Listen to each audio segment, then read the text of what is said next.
yeah, so finding the sum of an infinite series can be really difficult, but I think we can do it in this case, and the answer is 6. Okay, so the question is to find the sum of this infinite series, which, by the way, converges by the ratio test, for example, but I'm not going to do that. Let's assume that it converges. And that's the sum of 1 over 2, 4 over 4, 9 over 2 cubed, 16 over 2 to the 4, and so on. And we're going to use Taylor series. I'm going to find a Taylor series that it's useful to find the sum of this series. I can express this series as the series of k squared times a half to the k, so that makes me think of this Taylor series evaluated at a half. So now I want to find a function that has this Taylor series.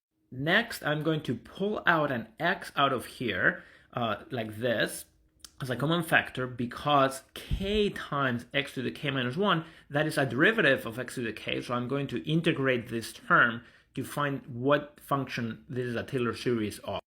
If I do just that, if I integrate this infinite series, then it's the sum of the integrals, and the integral of this is just x to the k, so I get that the integral of this function I want to find out is of this form, which in turn is also x times something I can integrate. So that's the function I started with. I integrated, got this one. This is x times a g, which I can integrate. The integral of that is this, and this one I recognize.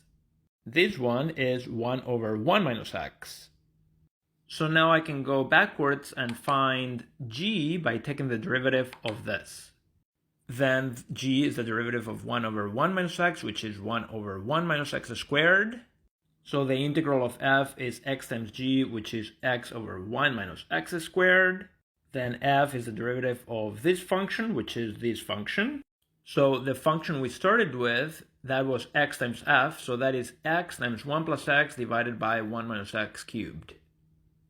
So finally, the series we wanted to evaluate was this function evaluated at a half, and that will be this function evaluated at a half, which is a half times 1 plus a half, 1 minus a half cubed, which is 3/4 over 1/8, which is 6.